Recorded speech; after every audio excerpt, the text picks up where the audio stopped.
मैं कभी मेरे ख्वाबो ख्याल में ये नहीं सोचा था कि मैं मुसलमान बनूंगा। और मैं मुसलमानों से सख्त नफरत करता था और मुसलमानों से काफी दूर रहता था और कभी ये सोचा नहीं कि मुसलमान सही रास्ते में हो सकते हैं। और ब्राह्मण फैमिली भी ऐसी थी, बहुत ऑर्थोडॉक्स थे, इसके हिसाब से मैं कभी ये कोशिश भी नहीं किया कि मुसलमान लोग किस चीज पर बिलीव करते। हम लोग माइग्रेट हुए मेरे 10th स्टैंडर्ड के बाद मैसूर से बैंगलोर को फॉर हायर स्टडीज, मेरे आगे पढ़ाई के लिए। तब मेरे माँ बाप ने डिसाइड किया ये एक सोर्स ऑफ इनकम एक्स्ट्रा होना चाहिए उनके काम छोड़कर। वो मेरी माँ टीचर थी और मेरे फादर जो है एक टेक्सटाइल इंजीनियर थे, केआर मिल में थे। वो जब बंद हो गया मैसूर में तो वो केएसआरटीसी में काम करते थे। इतना वो खुश नहीं थे उस जॉब से, लेकिन वो जॉब मैसूर बैंगलोर वो अप एंड डाउन करते थे, वो हमारे साथ में रहते थे। और मेरी माँ बाप ये सोचा कि उनकी जो कमाई है उससे ये काफी नहीं है कि वो हम सब बच्चों को पढ़ाएं, हम तीनों बच्चों को पढ़ाएं और बैंगलोर में मतलब और आगे बढ़ने के लिए और थोड़ा पैसा चाहिए। इसलिए उन्होंने क्या किया कि पार्ट टाइम में काम करना या पार्ट टाइम में इन्वेस्ट करना उन्होंने सोचा। जो उनके पास पैसा था उन्होंने ये पार्ट टाइम एक दुकान में इन्वेस्ट करने के लिए सोचा। और एक मराठी बिजनेसमैन थे, उनसे उन्होंने मिला और उन्होंने जब पार्ट टाइम ऐसा कुछ करना चाहते, जब उन्होंने बताया ऐसा, तो उस मराठी शॉप ओनर ने एक मुसलमान शॉप ओनर थे राजाजी नगर में, उनसे मिलवाया। तो मेरी माँ ने बताया, मेरे माँ बाप मेरे अंकल थे, उनको बताया कि हम एक काउंटर आपके दुकान में हमारा थोड़ी चीजें हम सेल करेंगे और उसमें जो प्रॉफिट आएगा हम वो थोड़ा शेयर करेंगे। लेकिन वो मुसलमान इतने अच्छे थे कि वो कुछ शेयरिंग में कुछ भी इंटरेस्ट नहीं लिया। उन्होंने बोला कि तुमको जो करना है कीजिए, मतलब आप इन्वेस्ट कर सकते हो और उसका फायदा भी आप ले सकते हो। कुछ एक्स्ट्रा उन्होंने चार्ज नहीं किया। और मेरे माँ बाप बहुत इम्प्रेस थे और घर में हमेशा उनके बारे में बात होती थी कि मुसलमान लोग इतने अच्छे हैं कि ये हुनर हमको शॉप में जगह दिया बोल के। लेकिन मैं इससे बहुत नाराज था कि मेरे माँ बाप डेली उनके बारे में अच्छा ही बोले जब मैं उनको नफरत करता हूं। जब मेरी माँ की स्कूल जब ईयरली खत्म होता था, जब उसको 2-3 महीने हॉलिडेज होते थे, तो मेरी माँ इस दुकान पे जाके उनको भी मदद करती थी, उनके लिए भी काम करती थी और उसकी जो इन्वेस्टमेंट थी वो भी बेचती थी। और मेरी माँ को ये पसंद था कि मैं जाके वो काम करूं और मैं जाके थोड़ा बिजनेस सीखूं, इससे मैं थोड़ा जिम्मेदार हो जाऊंगा और अच्छा हो जाऊंगा। और घर में मुझे बोले कि तुम जाके इसको संभालो। और मैं बोला कि मैं किसी से भी काम करूंगा, मुसलमान के साथ मैं नहीं कर सकता हूं और कोई जरूरी भी नहीं है कि अभी मैं काम करूं और घर पे इतना गरीबी नहीं है मैं काम करके आपको कमा के खिलाऊं जब मैं पढ़ रहा हूं। मेरी माँ ने मान लिया और मैं दूसरी जगह काम करता था 1-2 दिन के लिए, फिर बाद में छोड़ दिया और घर में रहता था ड्यूरिंग माई हॉलीडेज, जब मेरे छुट्टियां होती थी। तो फिर जब दूसरी बार मेरी माँ को छुट्टियां आई तो मेरी माँ, मेरे नानी माँ और मेरे पेरेंट्स सब मुझे बहुत इंसल्ट किए कि तुम जाके करो, तुम जाके काम करो। जब तुम्हारी माँ जाके काम कर रही है, तुम्हारे बहन जाके काम कर रहे हैं और उनकी बिजनेस वो देख रहे हैं, तुमको भी देखना चाहिए, तुम्हारे पैसा है, ऐसे घर में बैठने से अच्छा तुम जाके करो, घर की औरतें कर रहे हैं बाहर। तब मैंने सोचा कि ठीक है जाता हूँ। फिर मैंने उस दुकान में गया राजाजी नगर में। वो लोग बोले आप चिकपेट में हमारी मदद कीजिए, इधर आपकी जरूरत नहीं। तो उधर मैं काम कर रहा था।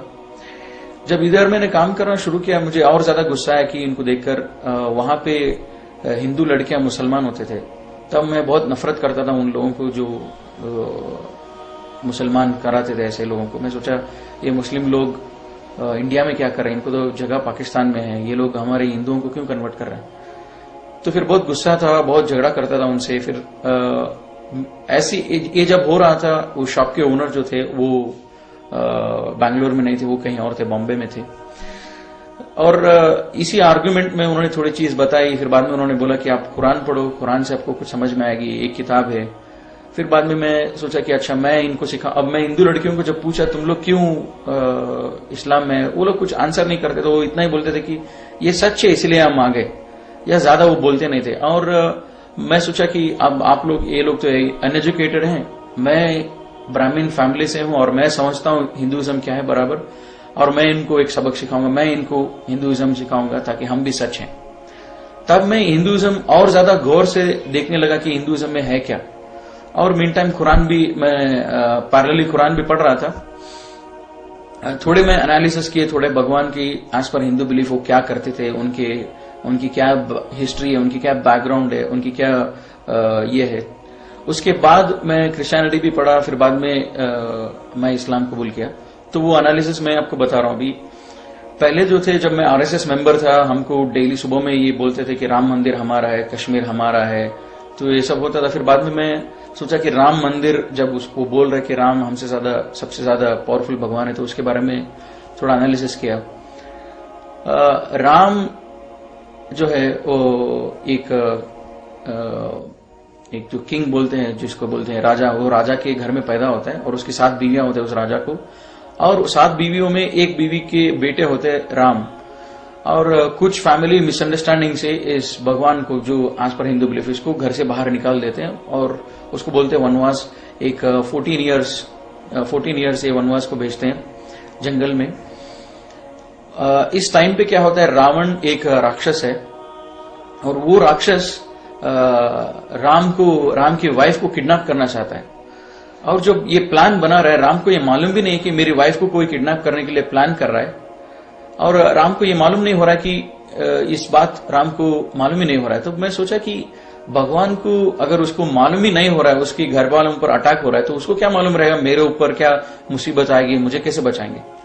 तो इसलिए मैं और आगे जब स्टोरी देखा रामायण, और रामायण जब पढ़ा, यहां तक आती है कि रावण प्लान बनाता है और उसके काम वालों को बोलता है तुम जाके उसके सामने एक हिरन बन जाओ।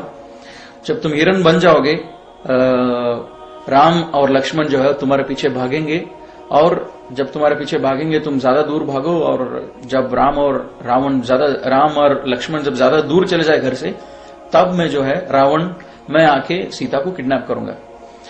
तो ये ऐसा ही होता है, और राम को ये 1% भी इसका मालूमात नहीं होता है। और ये मैं सोचते रहता था ये भगवान कैसा हो सकता है, उसके घर वालों के ऊपर कोई अटैक कर रहा है और उसके घर वालों को कोई किडनैप कर रहा है, लेकिन इसको मालूम भी नहीं हो रहा है। और ऐसे ही आता है, रावण की काम वाला जो है वो हिरन बन जाता है, राम उसके पीछे भागता है, लक्ष्मण भी उसके पीछे भागता है, ये बोलकर ये लक्ष्मण रेखा है, इसको पार मत करो। और वो दोनों भागते हैं। अभी इसके टाइम पे क्या होता है, रावण जो है एक भिक्षुक, जो बोलते हैं ये भीख मांगने वाले के वेश में आते, वो उसको सीता को बुलाता है कि मुझे कुछ चाहिए। अब सीता जब बाहर आती है, वो बोलती है मैं ये रेखा से आगे नहीं आ सकूंगी। फिर उनके बाद में डिस्कशन होता है और रावण बोलता है कि आप बाहर आके देना चाहिए कि मैं कोई भिक्षुक नहीं हूं, लेकिन मैं एक अच्छा भिक्षुक हूं। तो सीता उस लक्ष्मण रेखा से पार करती है, पार करके जो है जब जाती है, रावण उसको किडनैप करता है। जब वो किडनैप कर रहा होता है, तब भी राम को और लक्ष्मण को मालूम नहीं होता कि मेरी बीवी मेरे घर पे अकेली है और उसको कोई किडनैप कर रहा है। हाँ, जब किडनैप हो रहा है तभी भी सीता अपने आप को बचाने की भी कोशिश नहीं करती है, वो बहुत मजबूर होती है और वो रावण किडनैप करता है, वो लेके चले जाता है। इसके बाद जो है राम उसको तलाशने के लिए, वो उसको कौन किडनैप किया, उसको वापस लेके आने के लिए वो कितने साल लगा देता है। और ये हनुमान जिसको बोलते हैं, ये उनको बोलते हैं वानरू बोलते हैं कन्नड़ा में, इंग्लिश में उसको बोलते हैं मंकीज। उनके मदद से, ये बंदरों के मदद से वो कितने सालों के बाद सीता को वापस लेके आता है। और मेरे दिमाग में यही बात आता था, अगर राम सच्ची में भगवान है तो उसको इन वायुसेना की क्यों इनकी क्यों जरूरत है, ये वानरों जिसको बोलते हैं बंदर, इसकी क्यों जरूरत है।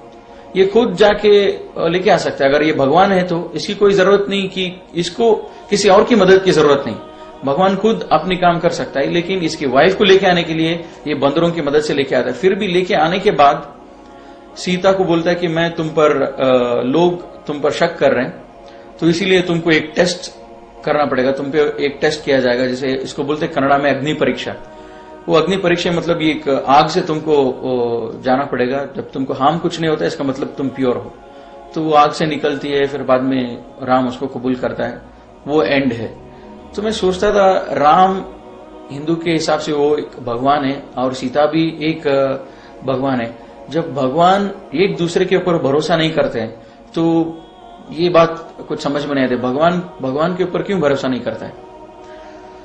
तो फिर मुझे ये लगा कि एक स्टोरी है। अब जब कुरान पढ़ रहा था, मेरे नानी को और मेरे माँ बाप को जब पूछता था रामायण जो है इसको कौन हमको दिया, रामायण किसने दिया हमको? तो वो बोलते थे रामायण लिखा हुआ है एक ऋषि से, वाल्मीकि जो बोलते हैं वो ऋषि ने लिखा है रामायण।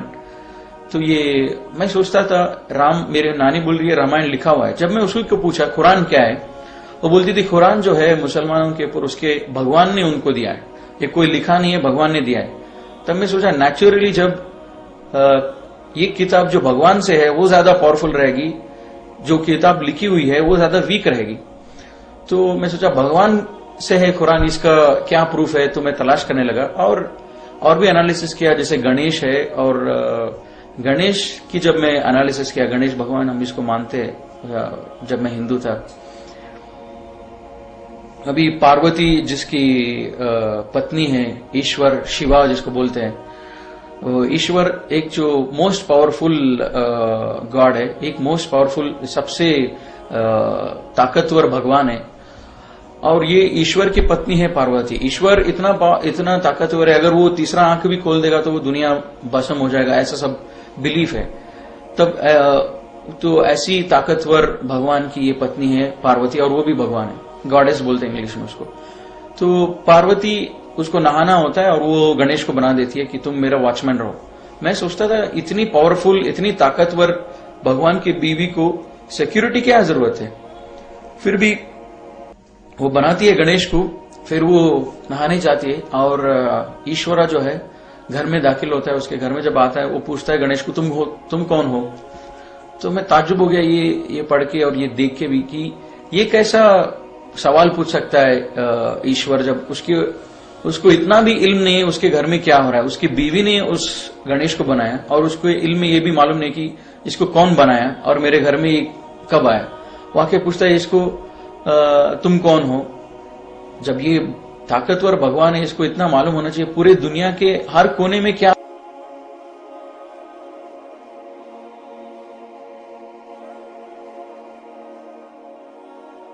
हो रहा है, इसको मालूम होना चाहिए।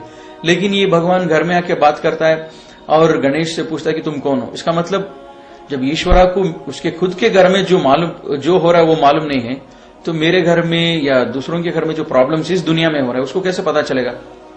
तब मैं सोचा ये जो है ये भी एक स्टोरी की जैसी लग रही है। फिर आगे जब देखेंगे स्टोरी क्या होता है, फिर ईश्वरा जो है गणेश की गर्दन काट देता है जब गणेश उसको अंदर जाने नहीं देता है। उस टाइम पे पार्वती आती है और पूछती है कि तुमने ऐसा क्यों किया, ये मेरा बेटा है और इसको वापस जिंदा करो। और ईश्वरा बोलता है मैं इसको जिंदा नहीं कर सकता हूं क्योंकि मैंने उसको काट दिया है। और पार्वती और ईश्वरा ये काफी दिनों तक ये झगड़ा चलता है। फिर बाद में ईश्वरा बोलता है कि मैं इसको हाथी का सर से उसको जोड़ता हूं और उसके एसोसिएट्स को बोलता है कि तुम हाथी इस डायरेक्शन पे जो सोया हुआ है वहां पे जाओ और उस हाथी को आप कट करो, उस हाथी के सर को, और वहां लेके आओ और मैं इसको जोड़ दूंगा। अब लेके आते और उसको जोड़ देता है। अब मैं सोचा ये क्या लॉजिक है, उसी सर को ज्यादा आसानी से जोड़ सकता है, हाथी के सर को क्यों जोड़ा? जब जान नहीं दे सकता हूं बोल के फिर बाद में हाथी के सर से क्यों उसको जान वापस दिया? बाद में मैं सोचा कि इतना बेरहम क्वालिटी, जब इसको सर उड़ा देना, कट कर देना, ये क्वालिटी भगवान की नहीं हो सकती है। इतनी बेरहमी से एक गलती उसने किया, उसने जाने नहीं दिया, उसको कत्ल कर दो इमीडिएटली। ये तो बेरहम एक कैरेक्टर है, भगवान की नहीं हो सकती है। फिर बाद में मैं सोचा गणेश की मैं पूजा क्यों करूं? जब वो खुद अपनी सर बचा नहीं सका तो उसकी क्यों पूजा करूं? जो उसकी अपने आप की, अपने खुद की जान की जब वो रक्षा नहीं कर सकता, क्योंकि मेरी जान की, मेरे घर वालों की, मेरी माल की क्या रक्षा करेगा वो? तो इसीलिए मैं वो स्टोरी सुन के मुझे बहुत ये हुआ, अफसोस हुआ और पढ़ के। और मैं जब मेरी नानी और इनसे सब पूछता था, मेरे घर वाले जो भी बड़े थे, माँ बाप थे, उनसे पूछता था कि भगवान को देखा कौन है। जब हम पूछते कि गणेश की फेस जो है ऐसा है, ईश्वरा का फेस ऐसा है, हमको कैसा मालूम है ये? तो घर में बोलते थे नहीं ये हम कर रहे हैं क्योंकि ये हमारी पूर्वज जो है बहुत पहले से करते आ रहे हैं, तो इसीलिए हम कर रहे हैं ये बात, तो इसीलिए हम पूजा कर रहे हैं इस मूर्तियों की। और जब मैं कुरान पढ़ रहा था, कुरान में भी यही आता है कि क्या अगर तुम्हारे पूर्वज जिहालत में थे, जब तुम्हारे सामने सच्चाई वाजे हो गई, क्या तुम भी जिहालत में रहोगे? तो मैं सोचा ये किताब जो है ये आंसर दे रहा है जो मेरे क्वेश्चंस जो मैं माँ बाप को पूछ रहा हूँ, उस क्वेश्चंस को ये किताब मुझे आंसर दे रहा है, ऐसा लग रहा था मुझे। लेकिन मैं सोचा वो फिर बाद में मैं और डीपली हिंदू एनालिसिस किया।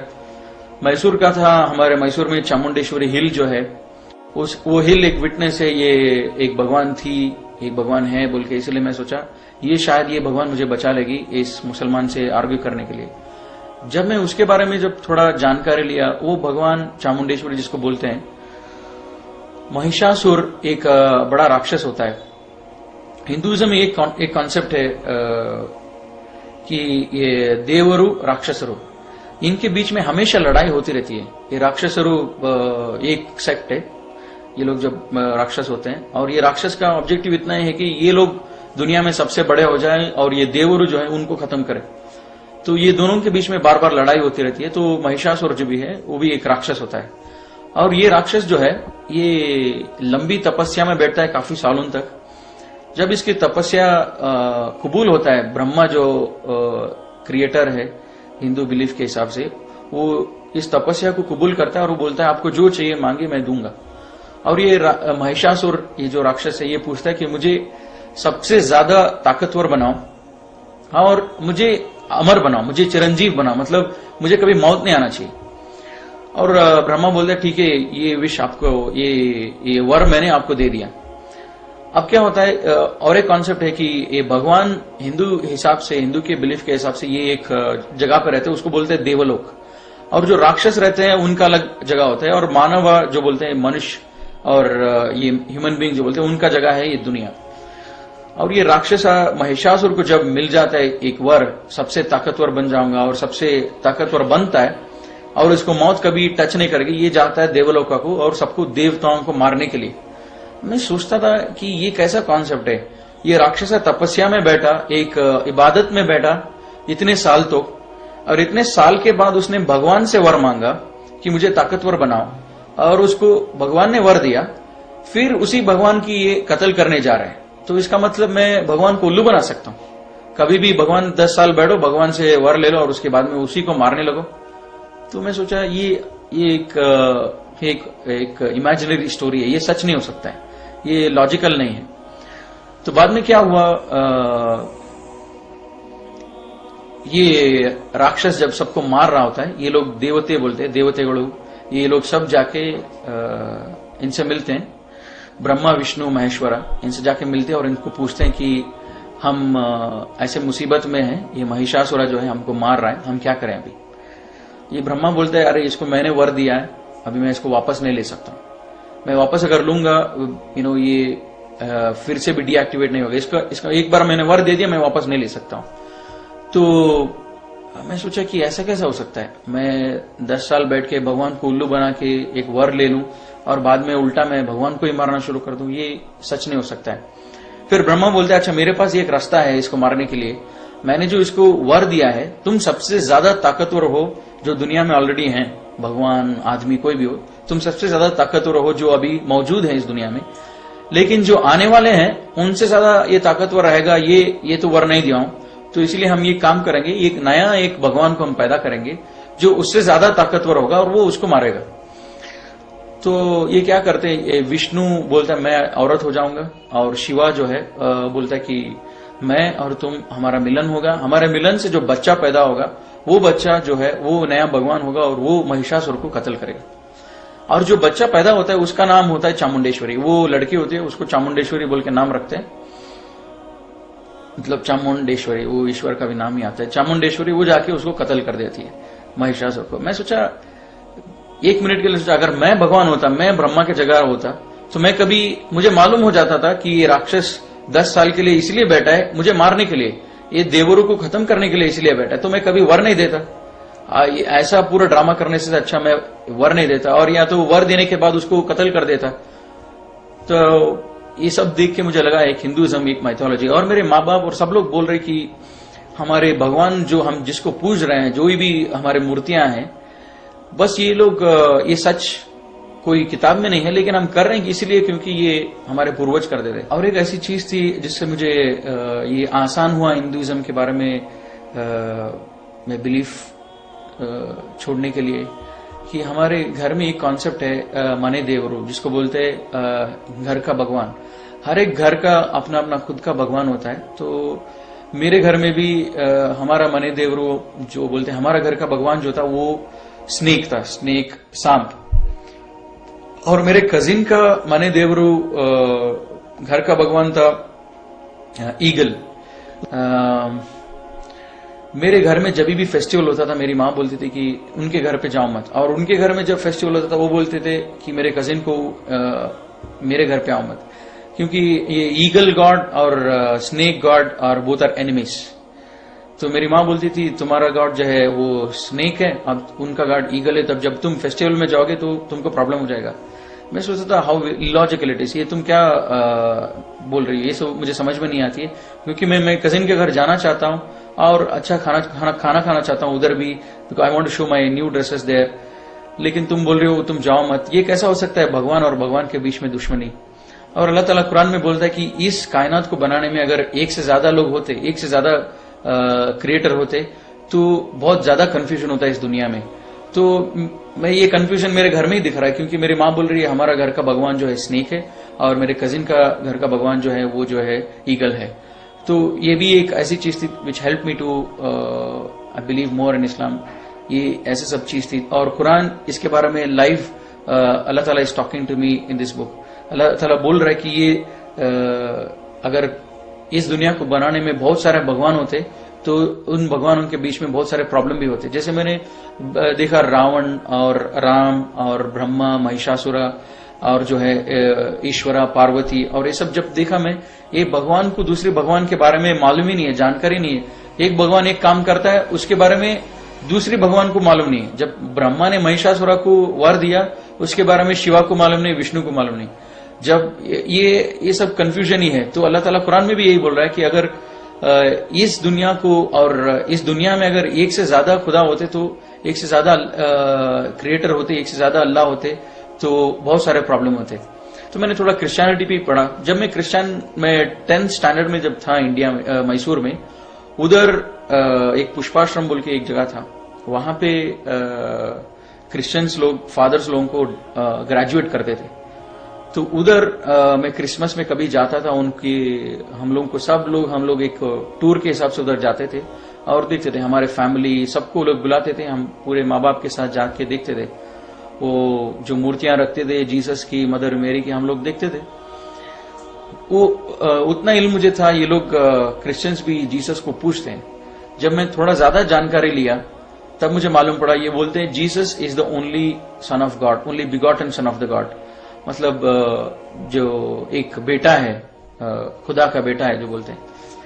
मैं सोचा हमारे घर में भी ये बात कभी कभी होती थी कि जब घर में लड़की पैदा होते तो ये लोग खुश नहीं होते थे हिंदूस। हम इनको बेटों की ज्यादा जरूरत होती थी। और जब मैं पूछता था कि बेटे को इतना क्यों अहमियत देते थे, ये बोलते थे कि बेटों से हमारा खानदान आगे बढ़ता है। तो बेटों की जरूरत अल्लाह को क्यों होना चाहिए, कि जब बेटा इसीलिए जरूरी है खानदान को आगे चलाने के लिए या नाम रोशन करने के लिए, जो भी है, लेकिन अल्लाह को बेटा की जरूरत क्यों है? अल्लाह तो स्टार्टिंग भी है, एंडिंग भी अल्लाह ही है, मतलब बीच में कोई नहीं, अल्लाह की सब कुछ है। तब मैं सोचा कि ये क्रिश्चियनिटी का जीसस सन ऑफ गॉड, ये जो भी है जिसको पूछते हैं, और मदर मैरी, ट्रिनिटी का जो भी कॉन्सेप्ट है, ये भी हिंदू के आसपास है, हिंदुइज्म के सेम फिलॉसफी है। तो मैंने क्रिश्चियनिटी को भी मैंने बहुत देर तक एनालाइज नहीं किया, फिर बाद में मैंने वो भी छोड़ दिया। जब मैं कुरान पढ़ रहा था मुझे मालूम हो गया कि इस्लाम सच है, लेकिन मुझे कबूल करने बहुत मुश्किल हो रहा था कि इस्लाम सच है, क्योंकि मैं मुसलमानों को बहुत नफरत करता था और मुझे मेरे फैमिली मुस्लिम्स के बहुत खिलाफ था, मतलब ब्राह्मण कम्युनिटी एज सच। तो मुझे डर भी लगता था कि ये कैसे सच हो सकता है। जब मैं कुरान पढ़ रहा था, आगे थोड़ी आयत आई जो मैं आपसे शेयर करूंगा। ये आयत जो है मेरे दिल के अंदर बहुत तकलीफ हुआ, और उसके बाद में मैंने इस्लाम कबूल किया। मैं सोचा, अल्लाह ताला कुरान में बोलता है कि मैं हर चीज को माफ करूंगा जिसको चाहिए उसको, लेकिन शिर्क को माफ नहीं करूंगा। तो मैं सोचा मैं शिर्क को छोड़ दूंगा, बाकी सारे चीज मैं करते रहूंगा, क्योंकि शिर्क को छोड़ने के बाद मैं ऐसा कोई गुनाह नहीं कर रहा हूं जिससे मुझे अल्लाह ताला पनिशमेंट दे। तो मैंने शिर्क छोड़ दिया, और मैं सोचा जो भी मैं कुरान पढ़ के मैं जो फॉलो कर सकता हूं मुसलमान नहीं बन के, वो मैं करूंगा। तो मैं शिर्क छोड़ दिया, और घर में झगड़ा शुरू हो गया। घर में पूछने लगे कि तुम शिर्क क्यों छोड़े, मतलब पूजा करना क्यों छोड़े इन बुतों को। और मैं बोला कि मैं आजकल मॉडर्न बन रहा हूँ, कॉलेज में जा रहा हूँ और कॉलेज में सब मजाक उड़ाते हैं कि तुम ये तुम नामा सब लगाते हो, कुमकुम सब लगाते हो, इसलिए मैंने छोड़ दिया ताकि मुझे मॉडर्न बनना है। तो मेरी माँ थोड़ा कन्विंस हो गई तो मैं पूजा छोड़ दिया। और ये सब एनालिसिस जब मेरा पूरा हुआ तो उसी टाइम पर मेरा कॉलेज भी स्टार्ट हो गया, मेरा सेकेंड ईयर चालू हो गया। तो मैं वो दुकान से बाहर आ गया। अब जो है पूरा कुरान पढ़ा, लेकिन पूरा कुरान पढ़ने के बाद मुझे थोड़ी आयत समझ में आई, वो तो शिर्क करना नहीं चाहिए और आखिरत क्या, ये सब समझ में आया था। और हर एक आयत का माना समझ में आया था कि आयत अल्लाह ताला अपने आप को आयत से प्रूव करते कि अल्लाह ताला का एग्जिस्टेंस, अल्लाह के ऊपर यकीन रखने के लिए अल्लाह की आयत को अगर हम सोचेंगे, उसके बारे में गौर करेंगे, तब हमको बिलीव होगा अल्लाह की एग्जिस्टेंस। मतलब अल्लाह हमारे सामने जाहिर नहीं है, मतलब अल्लाह को देख नहीं सकते, लेकिन अल्लाह के आयत को देखकर हम बिलीव करना चाहिए, इतना मुझे समझ में आया था। फिर दूसरी आयत जब मैंने कुरान में पढ़ा, how can you disbelieve in Allah when you are lifeless, we gave you life and we will cause you to die again and we will cause you to life again, we will bring back to life again. तो मैं सोचा, it's not easy for me to believe that on the day of judgment we will be brought back to life। मतलब जब अल्लाह ताला बोल रहा है कि तुम अल्लाह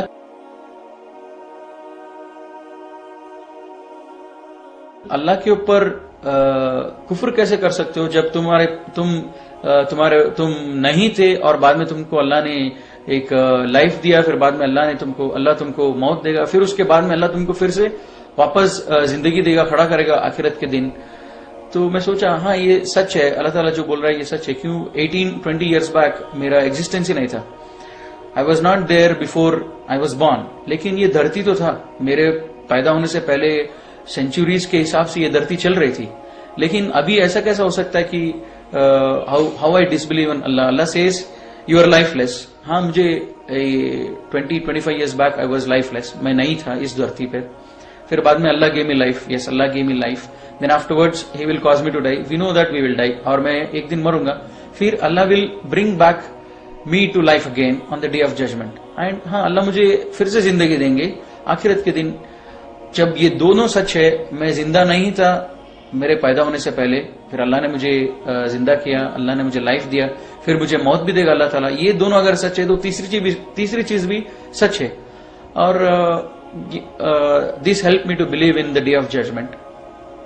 एट द सेम टाइम हमारे हिंदुइज्म में ये कॉन्सेप्ट है कि पुनर्जन्म जो बोलते हैं कि अगर मैंने ऐसी कोई गलती की है, जो बड़ा गलती अगर मैंने किया, मैं कुत्ता हो जाऊंगा या तो पिग हो जाऊंगा या तो फिर इंसेक्ट हो जाऊंगा या तो फिर बर्ड हो जाऊंगा।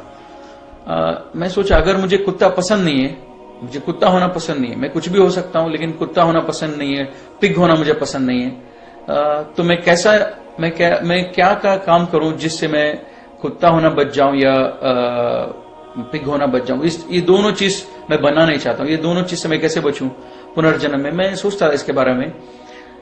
There is no way it communicates, मतलब ऐसा कोई कम्युनिकेशन नहीं है इनके बीच में मुझे मालूम होने के लिए। अगर मुझे मालूम होना चाहिए ये कुत्ता क्यों बना है, ये कुत्ता ऐसे क्या गुनाह किया है, इसका प्रीवियस लाइफ जो था वो एक मनुष्य जन्म था, लेकिन अभी इस जन्म में जो है ये कुत्ता है, इसने क्या गुनाह किया है ये कुत्ता बना है, मुझे मालूम होना चाहिए ताकि मैं वो गुनाह नहीं करूंगा, मैं वो मिस्टेक्स नहीं करूंगा। लेकिन अल्लाह ताला कुरान में बोलता है कि there is life after which is either hell or heaven, nothing in between. और अल्लाह ताला सूरह बकरा में बोलता है कि they are the people who are successful and one of the, और एक जो चीज है इन ईमान वालों को बिलीव करने के लिए यकीन आखिरत पर होना चाहिए। ये यकीन, मैं सोचता था आखिरत क्या है, आखिरत ऐसी क्या चीज है, आखिरत पर मैं कैसे यकीन करूं। क्योंकि जो आयत से ये मुझे मदद किया कि मेरे घर में बोलते थे हम मूर्ति पूजा इसीलिए कर रहे हैं क्योंकि हमारे पूर्वज कर रहे थे, और कुरान बोल रहा है तुम्हारे पूर्वज अगर जिहालत में थे क्या तुम भी रहोगे जब सच्चाई वाज़े होगी। और मेरे दिल में ये बात आती थी मैं इस्लाम फॉलो करूंगा लेकिन नमाज पढ़ूंगा और मेरे हिसाब से पढ़ूंगा, मुसलमानों के जैसा नहीं पढ़ूंगा। तब ये दूसरी भी आयत आई कि विच हेल्प मी टू, जो मुझे मदद किया इस्लाम को फॉलो करने के लिए। आज मैंने इस्लाम को परफेक्ट किया, मुकम्मल किया, और इसके सिवा दूसरे कोई मजहब को मैं एक्सेप्ट नहीं करूंगा। और ये सब आयत मुझे मदद किया। लेकिन मैं सोचा आखिरत के लिए क्या आयत है, और अल्लाह ताला पूरे कुरान में बोलता है कि मेरे बंदों को जो लोग सोचते हैं उनके लिए मैं हर दिन हजारों आयत दिखाता हूं। दिन होता है, रात होता है, बारिश होती है, ये सब देखने के लिए आयत है, लेकिन लोग सोचते नहीं है। तो आखिरत के लिए ऐसा क्या आयत है, मैं सोच रहा था। जब ऐसी टाइम पर मैं मेरे को एक चैप्टर याद आया मेरे साइंस में जब पढ़ रहा था अर्थ के बारे में, और मेरी बहन भी 10th स्टैंडर्ड में थी। जब उनकी किताबें देखा तो मुझे मालूम पड़ा अर्थ का क्रस्ट कैसा बना है, अर्थ कैसा बना हुआ है, so many kilometres down there is water, उसके बाद जो है वो ये है, उसके बाद जो पत्थर है, फिर बाद में आग है, वो आग इसी से वॉल्केनो आती है। तो मुझे सोचा यही एक आयत है अल्लाह ताला जो मुझे कम्युनिकेट कर रहा है, ये आयत है यकीन करने के लिए जहन्नम पर। और जन्नत पर कैसे यकीन करो कि जन्नत रहेगा या नहीं रहेगा। जब मैं टीवी देखता था, ये कश्मीर वगैरह सब, कश्मीर और ऊटी जब गार्डन्स देखता था, तब मैं सोचता था अगर दुनिया में इस धरती में अगर अल्लाह ताला इतने अच्छे गार्डन जब बना सकते हैं तो आखिरत में क्यों नहीं रहेगा इतने अच्छे गार्डन। तो मुझे ज्यादा डिफिकल्ट नहीं हुआ, मैंने आखिरत पर यकीन कर लिया। फिर कभी कभी मेरे दिल में ये भी ख्याल आती थी कि क्या ये सब कुछ साइंस से तो नहीं है, ये सब कुछ हम अल्लाह भी नहीं है, ये हिंदुइज्म भी रॉन्ग है, क्रिश्चियनिटी भी रॉन्ग है, ये सब कुछ साइंस से तो नहीं है, मतलब कोई भगवान ही नहीं, ये सब हुआ अपने आप हो गया। तो कभी कभी मेरे दिल में ये भी ख्याल आता था। जब मैं सोचता था उसके बारे में, वो बिग बैंग थ्योरी ऐसा है कि टू समराइज, मतलब सिंपल वे, कि एक वो फायर बॉल था, आग का बॉल था, और वो जब डिस्ट्रॉय हुआ वो ये दुनिया और ये रिवर्स स्काईज ये सब फॉर्म हो गए। तो ये बिग बैंग थियरी इन ए नटशेल ये जब बोलती है। जब मैं सोचा एक रबर बॉल अगर टूटता है, डिस्ट्रॉय होता है, तो रबर के पीसेस नजर आएंगे, कुछ ज्यादा नजर नहीं आएगा रबर बॉल से ज्यादा। उसी हिसाब से अगर एक फायर बॉल, एक आग का बॉल भी अगर डिस्ट्रॉय होता है तो आग ही दिखना चाहिए हर जगह। ऐसे कैसे कि पानी भी है धरती में और ग्रीनरी भी है और हमारी लाइफ है, ये साइंस भी थोड़ा it was not helping me. तो मुझे मालूम पड़ा कि ये साइंस जो है एक चीज बता रही है, लेकिन it is not only because of big bang theory. लेकिन अल्लाह ताला बोलता है पूरे क्रिएशन कैसे हुआ इन कुरान में, तो वो अल्लाह ने आंसर दिया।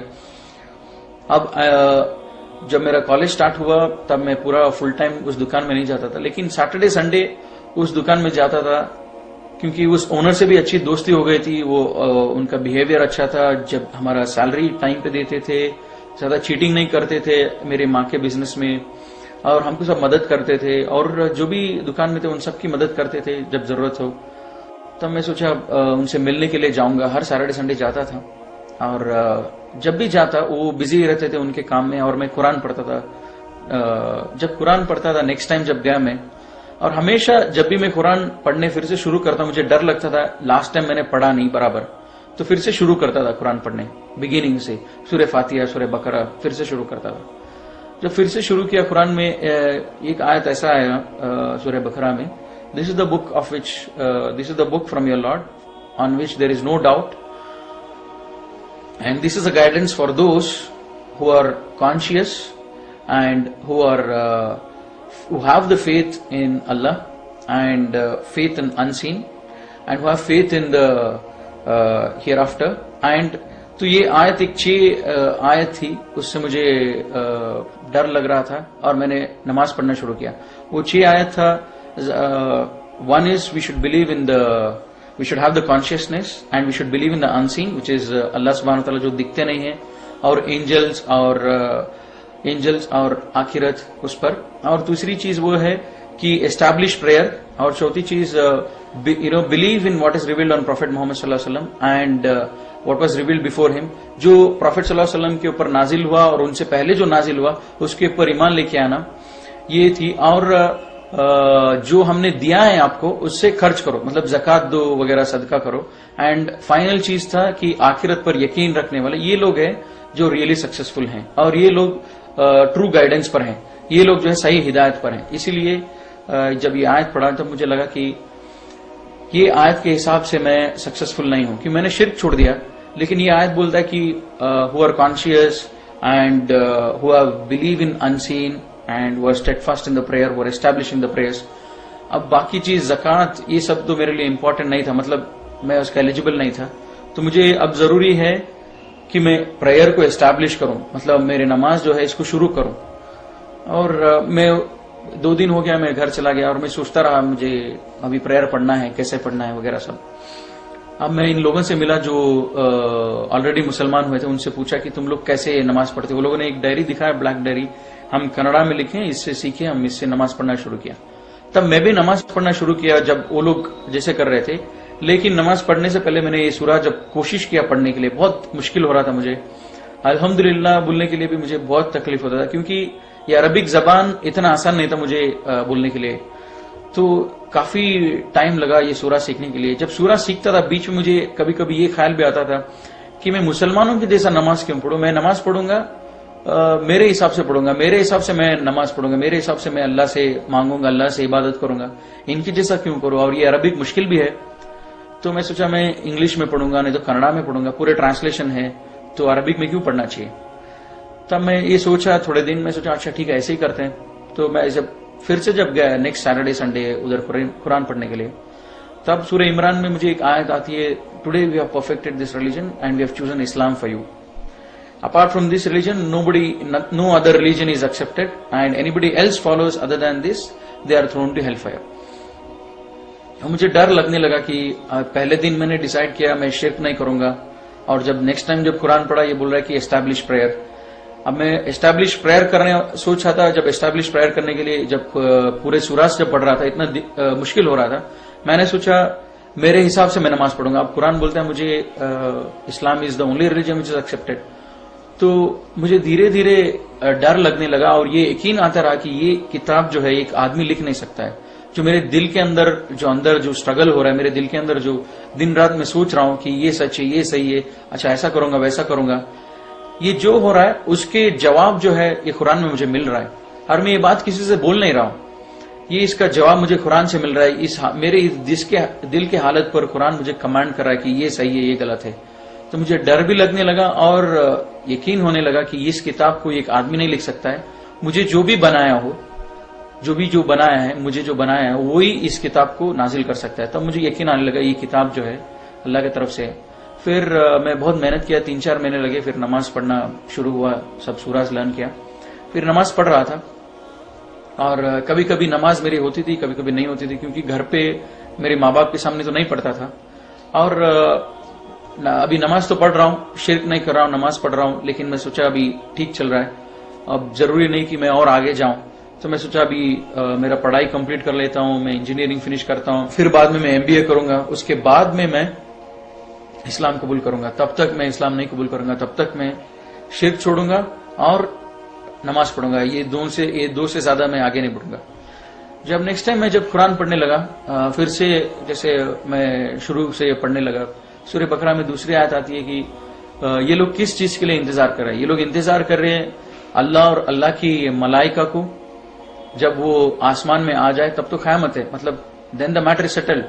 तो इंग्लिश में आयत मुझे बहुत लगती थी, what are this people waiting for, are they waiting for Allah to come out with the angels in the clouds, then the matter is settled. इसका मतलब ये था कि ये किस चीज पर इंतजार कर रहे हैं। अगर ये लोग वेट कर रहे हैं अल्लाह के ऊपर यकीन करने के लिए, क़यामत कभी भी आ सकती है। Are they waiting for Allah to come out with the angels. तो अब मुझे और डर लगता था कि जब मैं नमाज पढ़ना शुरू किया, कुरान बोल रहा है कि मुझे किस चीज के लिए इंतजार कर रहा हूं। और मैं अंदर ही अंदर ये प्लान किया था, मैं इंजीनियरिंग पढ़ूंगा, एमबीए करूंगा, उसके बाद में मैं घर से बाहर आऊंगा। जरूरत नहीं था घर से बाहर आने के लिए, लेकिन घर के अंदर भी तो नहीं कर सकता था। एक मुझे मालूम था मुझे घर से बाहर आना है। तो मैं सोचा अभी मुझे और ज्यादा स्टेप्स लेना पड़ा, और मैं कुरान पढ़ते रहा और मैं घर पे नमाज पढ़ते रहा। मैं सोचा कि मुझे एक रास्ता निकालना चाहिए कि इस्लाम कंप्लीटली फॉलो करने के लिए। और बार बार अल्लाह ताला कुरान में बोलता है कि इस्लाम में पूरे के पूरे दाखिल हो जाओ। और मुझे मालूम था कि मैं पूरा दाखिल नहीं हूं, क्यों मैं शिर्क छोड़ दिया और नमाज पढ़ रहा था बस, और बाकी जो भी इस्लाम की अहकामात है वो नहीं कर रहा था। जुमा को मस्जिद में नहीं जा रहा था, और रोजा जब रखता था कभी कभी रखता था, कभी कभी नहीं रखता था। तो मुझे मालूम था कि मैं इस्लाम में कंप्लीटली नहीं हूं, मुझे कंप्लीटली आने के लिए कुरान बोल रहा है, अब मुझे कंप्लीटली आना चाहिए। फिर बाद में पहला रमजान आया, मैं पहले रमजान में अल्हम्दुलिल्लाह पूरे के पूरे रोजा रखा। फर्स्ट 2 डेज शायद छूट गया होगा, पूरे के पूरे रोजा रखा। और मेरे घर में बहुत झगड़ा होती थी कि माँ को डाउट आने लग गया मैं रोजा रख रहा हूं बोल के। अब जब उसको डाउट आता था उस दिन मैं उससे बचने के लिए वो जब फोर्स करती तो उसके सामने खा लेता। तो ऐसे 2 रोजे छूट गए होंगे। फिर पहले रमजान हुआ, फिर बाद में मैं अल्हम्दुलिल्लाह थोड़ा स्ट्रांग हुआ, थोड़ा यकीन भी हुआ। अब घर पे जो बात करने लगते थे हम डेली डिनर पे, लंच पे, जब उनको बताने लगा क्यों अभी जब मेरा प्लान के हिसाब से कुछ भी नहीं होगा, मुझे अभी घर में बोलना चाहिए धीरे धीरे कि मैं इस्लाम में आ रहा हूं, तब मैं घर में बोलने लगा धीरे धीरे कि ये गलत है हम जो कर रहे हैं। फिर ये सब बोलता भी रहा और कॉलेज में जाते, कॉलेज भी पढ़ाई भी होती थी। कभी कभी दिल में ये ख्याल भी आता था कि ये सब जरूरी है क्या, अभी मैं बच्चा हूं, अभी मैं 17-18 ईयर्स में हूं और मुझे पढ़ाई पे ध्यान देना चाहिए, ये सब जरूरी नहीं है। ये अभी ठीक है मैं शिर्क छोड़ दिया और नमाज पढ़ रहा हूं, लेकिन घर से बाहर जाना जरूरी नहीं है। मैं सब कमाऊंगा, अच्छा पोस्ट पे आऊंगा, तब जाके मैं पूरा का पूरा इस्लाम फॉलो करूंगा। ये ख्याल भी आता था।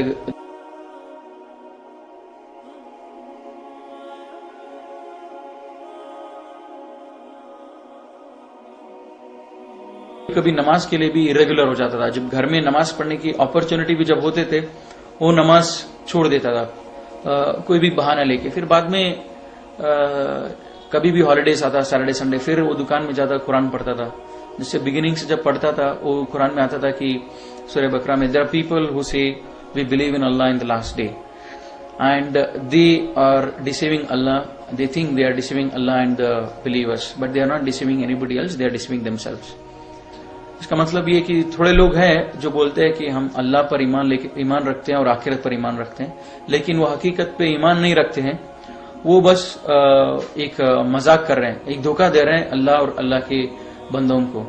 लेकिन ये धोखा किसी और को नहीं, अपने आप को धोखा दे रहे हैं। तब मैं सोचता था कि क्या ये आयत मेरे लिए है क्या, कि क्या मैं अल्लाह को धोखा दे रहा हूं, क्या मैं अल्लाह के बंदों को धोखा दे रहा हूं। तब मैं तुरंत सोचता था कि और जब फॉलोइंग आयत ये आती है, when they are alone with their evil ones they say we were just mocking at them, we were not believers. जब मैं सोचता था इस आयत के बारे में, इतना तो था, पहली आयत से मुझे बहुत डर लगता था। They say they believe in Allah but they are not really believers, मुझे डर लगता। लेकिन दूसरे आयत से थोड़ा मुझे ये रिलैक्स होता था, क्योंकि मेरे साथ कोई ऐसे नहीं थी to say that I am just mocking at them, तो मैं थोड़ा सेफ होता था। लेकिन मेरे दिल के अंदर जो एक केयरलेसनेस था, जो स्टेडफास्ट नहीं था दीन से, ये आयत मुझे बहुत लगता था। और फिर बाद में मैं नमाज बराबर ट्रैक पे पढ़ता था, टाइम पर पढ़ता था। फिर बाद में क्या हुआ, फिर से मैं कॉलेज, वीकडेज आते थे, कॉलेज जाता था, फिर सोचता था इसके बारे में। फिर कभी कभी बैकसीट ले लेता कि ये जरूरी नहीं है, मेरे करियर जरूरी है, मेरे को अच्छा मार्क्स लेके आना है, ये सब जरूरी नहीं है। फिर 1-2 आयत ऐसी मैं पढ़ा, फिर बाद में दैट चेंज्ड माय लाइफ। फिर बाद में मैं घर में ओपनली डिस्कस करने लगा इस्लाम के बारे में। वो लास्ट एक आयत ये थी which really help me a lot to change, मतलब बहुत मुझे मदद किया है चेंज करने के लिए मेरे लाइफ। वो था कि when the death approaches them they will my angels will ask them what state you were in, and they will reply we were weak and oppressed in this world, and angels will reply was Allah's land was not vast enough for you to emigrate and follow Islam। मतलब जब इनकी मौत आएगी, मेरे मलाइका इनको पूछेंगे कि तुम किस हालत में थे, और ये लोग रिप्लाई करेंगे कि हम बहुत वीक थे, हम बहुत मजबूर थे। मेरे मलाइका इनको रिप्लाई करेंगे क्या अल्लाह की धरती इतनी विशाल नहीं थी ताकि तुम हिजरत करके तुम इस्लाम फॉलो करो। तब ये मुझे मैं सोचा ये अल्लाह ताला मुझे बोल रहा है। मैं बार बार अपने आप को, मैं फजर नहीं पढ़ रहा हूँ, असर नहीं पढ़ रहा हूँ, मेरी माँ है, मैं वीक हूँ, मैं बहुत कमजोर हूँ, मैं कमा नहीं रहा हूँ, अब मैं पूरा का पूरा इस्लाम फॉलो नहीं करता हूँ। ये सब मेरे दिल में आता था। जब ये आयत पढ़ा तो मुझे लगा कि अल्लाह ताला is answering to my question in my heart. तो तब मैं सोचा अच्छा ठीक है, अभी मैं ओपनली डिक्लेयर करूंगा घर में। अब घर में मैं ओपनली बोलने लगा इस्लाम सच है और तुम लोग जो कर रहे हो सही है, तुम लोग जो कर रहे हो वो सही नहीं है और मैं जो कर रहा हूँ वो सही है, और ये मूर्ति पूजा सब हिंदुइज्म में नहीं है। अब क्या हुआ, मेरे माँ बाप ने सोचा कि ये इतना सीरियस नहीं है, वो ऐसे ही बोल रहा है। फिर धीरे धीरे धीरे मेरे ये डिप्लोमा जो खत्म होते रही, मैंने अपने प्रिंसिपल से भी पूछा कि लीगल प्रोसीजर क्या है इस्लाम कबूल करने की। फिर उन्होंने बताया लीगल प्रोसीजर जो भी है, उसके बाद मुझे काम मिलेगा नहीं मिलेगा। फिर इतना हुआ मेरे घर में, जब मैं पूरा बोल रहा था, मेरे माँ बाप भी ये मानते थे मैं जो बोल रहा हूँ सच बोल रहा हूँ, लेकिन वो बोलते थे कि हम इस्लाम फॉलो इसलिए नहीं कर सकते, हमारी सोसाइटी, हमारी कम्युनिटी, हमको ये बड़ा मुश्किल होगा। लेकिन अल्लाह ताला कुरान में भी ये बोलते हैं कि ये नबी, ये लोग इस किताब को ऐसे पहचानते हैं जैसे अपनी बेटों को पहचानते हैं। तो जैसे हमारे फैमिली जैसे बोलती है, जब मैं पूरा उनको इस्लाम का मैसेज दिया, वो लोग भी बोल रहे तुम जो बोल रहे हो सच है, लेकिन हम फॉलो इसीलिए नहीं कर सकते क्योंकि सोसाइटी है, एक्सेट्रा एक्सेट्रा। तब ये आयत is talking about the same behaviour of them. तो काफी सारा ऐसा सब अंदर मेरे दिल में बहुत प्रॉब्लम आ रहा था, अंदर ही अंदर एक स्ट्रगल था, एक क्या करूं मैं इस्लाम कबूल करूं या क्या करूं। लेकिन मन ही मन मेरे दिल ये बोल रहा था कि इस्लाम सच है, और मैं मानने के लिए रेडी नहीं था क्योंकि माँ बाप और ये सब वगैरह। जब ये आयत पढ़ा, what state they were in, what state you are in when you know we will be asked when I am in my deathbed and I will say I am weak and oppressed. तो ये आयत जो है ये मुझे बहुत लगा। इसके बाद में मैं डेली दुआ करने लगा अल्लाह से कि मुझे एक अपॉर्चुनिटी मिल जाए जिससे मैं घर छोड़ दूं और इस्लाम कंप्लीटली फॉलो करूं। और डेली घर में झगड़ा होता था, और एक बात पर बहुत सीरियस झगड़ा हुआ माँ से, और माँ बोली घर छोड़ के तुम चले जाओ, तुम आजकल हमारी बात नहीं मानते हो। और मैं सोचा भाई यही एक अपॉर्चुनिटी है, मैं घर छोड़ूंगा और इस्लाम पर फॉलो करूंगा। अब मैं घर छोड़ने के लिए रेडी हो रहा था, मेरी बहन भी बोली मैं भी इस्लाम कबूल करना चाहती हूँ। मैं जब घर में सब लोगों को ये समझा रहा था इस्लाम क्या है, तो मेरी बहन समझी, वो बोली कि मुझे यकीन है तुम जो बोल रहे इस पर, और ये राइट है, तो इसलिए मैं भी इस्लाम में आना चाहती हूँ। फिर बाद में वो इस्लाम कबूल करी, तो फिर वो भी मेरे साथ आ गए। हम लोगों ने घर छोड़ा। Abdullah about 9 years now I have embraced Islam, Allah से grace and mercy. So this is all my story about how I embraced Islam. अस्सलाम वालेकुम व रहमतुल्लाहि व बरकातहू।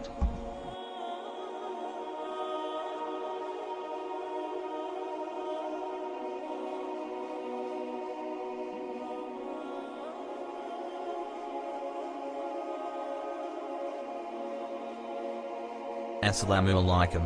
You are viewing YouTube channel, Muslim Reaction. I am Muhammad Rakib. Hope, God bless, everyone is well. You liked the story of this brother's conversion to Islam. I hope this brother's story will strengthen your faith. May Allah accept this brother, and let the brother be established on guidance. Don't forget to subscribe our channel, like, comment and share to watch such Islamic videos regularly uploaded on our channel.